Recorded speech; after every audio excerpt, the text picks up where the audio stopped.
Bulldog Nation.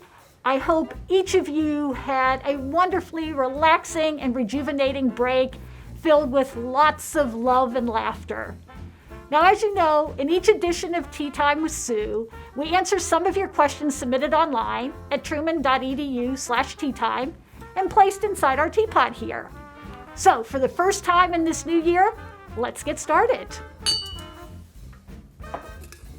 All right, let's see.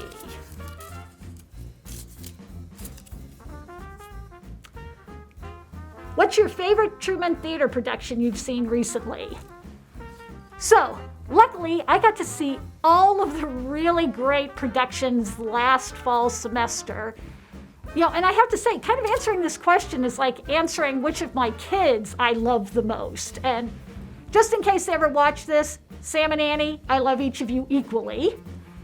But if I think back, so there was comedy, there was opera, there was Shakespeare, and so I think I'm probably going to go with Angel Lane or Gaslight. It was directed by a student, which was super cool. And I think the theme of that production was really resonant about what was going on today. And so while I loved all of them equally, I think that one was really resonating with me as a social psychologist and everything that was going on in our world today. And I would tell you, I would encourage all of you, if you've not seen our theater productions, please go see them. They are absolutely amazing, filled with really super talented people.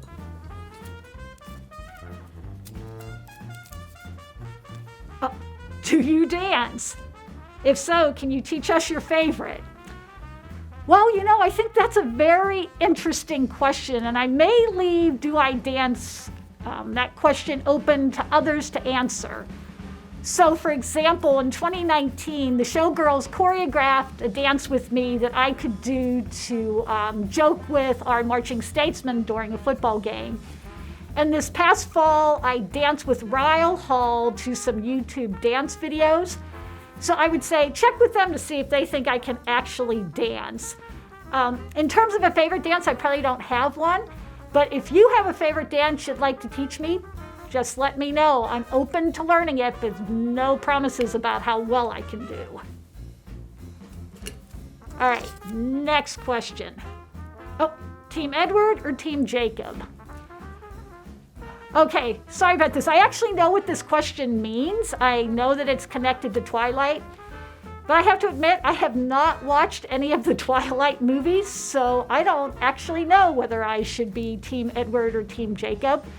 So why don't you tell me? Make a case to me about why I should become Team Edward or Team Jacob, and I will certainly take all of your thoughts into consideration and let you know. All right, let's see. What is your best advice for future leaders, especially as a woman? Okay. This one I could probably talk about for hours and hours and hours, and I probably have done that, right? But because I want you to keep sending in your questions and not get you to all fall asleep, I probably have a couple of things I would suggest, right?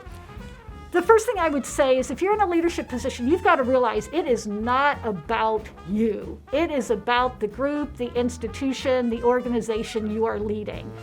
So if you're getting all wrapped up that it's about you and what you want and what you want to do, you are not going to be a good leader. Secondly, I would say, don't let others define you, right? Don't let others say who you are in that role. Especially in today's world, people make decisions about other people with almost no evidence about why they are making that kind of a decision. It's up to you to not let others define you, to use your integrity, to use your best judgment, to work with your organization, your group, whoever you are leading, to make the best decisions possible. I would probably also say, and this is especially true for women, but holds true for everybody, do not fall prey to the imposter syndrome. I recently wrote a chapter that was published in a book about how to overcome the imposter syndrome. Right, and for those of you who may not be aware of what that is, it's the idea that you're just faking it, and at any given time, people are going to realize that you should not be a leader, that you don't know what people think you know, and that you're just a fraud in that position.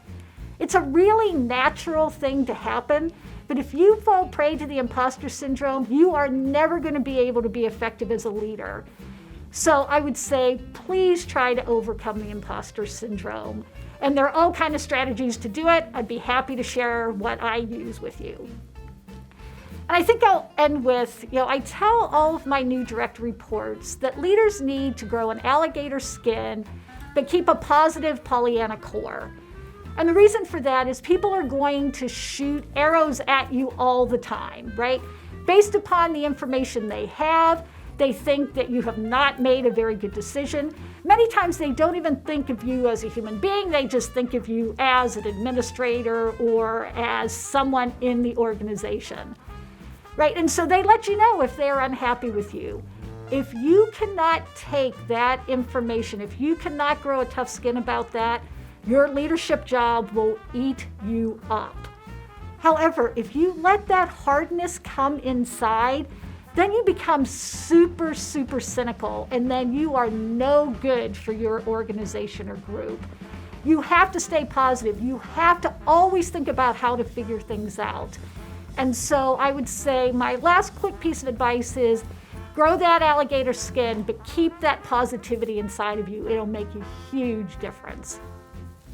And lastly, I guess I would say, so that last one wasn't the last one, if you are a woman leader, please do not walk into a room saying you are a woman leader. You are a leader. Do not qualify. We don't say there are men leaders or white leaders or any other kind of leaders. You are a leader. Own that you are a leader and move forward and do your very best job. All right, what about why are there no security cameras on campus? Well, we actually do have some security cameras on campus, but I know this question popped up when we had some issues in the beginning of the fall semester, particularly with bikes or parts of bikes being taken.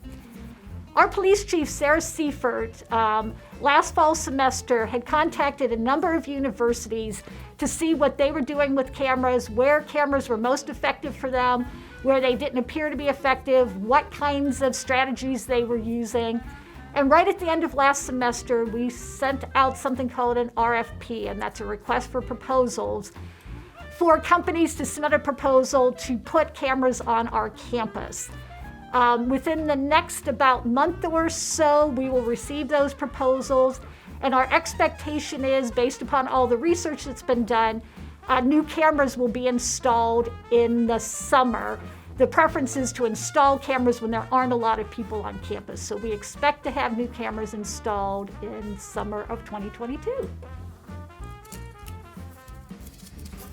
And final question, why is the university closing Centennial Hall next year?